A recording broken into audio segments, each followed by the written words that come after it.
শুক্রবার 7ই জ্যৈষ্ঠ 1433, ইংরাজি 22 মে 2026 এর শুভ সময়গুলো জেনে নেওয়া যাক।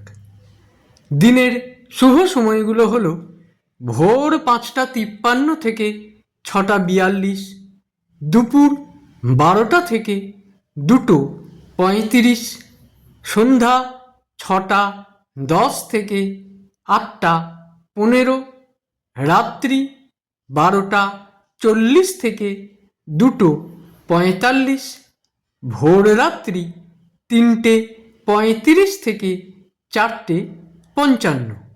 প্রত্যেক দিনের শুভ সময়গুলো আমি দুদিন আগেই আপলোড করে দিই YouTube channel astro guide, Facebook page কিছু কথা এবং আমার ফেসবুক আইডি শ্রী দিবাকরে। দিনের ইম্পর্টেন্ট কাজগুলো যদি এই সময়গুলোর মধ্যে করা যায় তাহলে অনেক বেশি ভালো ফল পাওয়া যায়। প্রত্যেক দিন ভালো ভালো অনুষ্ঠান দেখতে চ্যানেলটিকে সাবস্ক্রাইব করে রাখুন, লাইক করে শেয়ার করে আমার পাশে থাকুন। সবাই ভালো থাকবেন, সুখে থাকবেন, আনন্দে থাকবেন।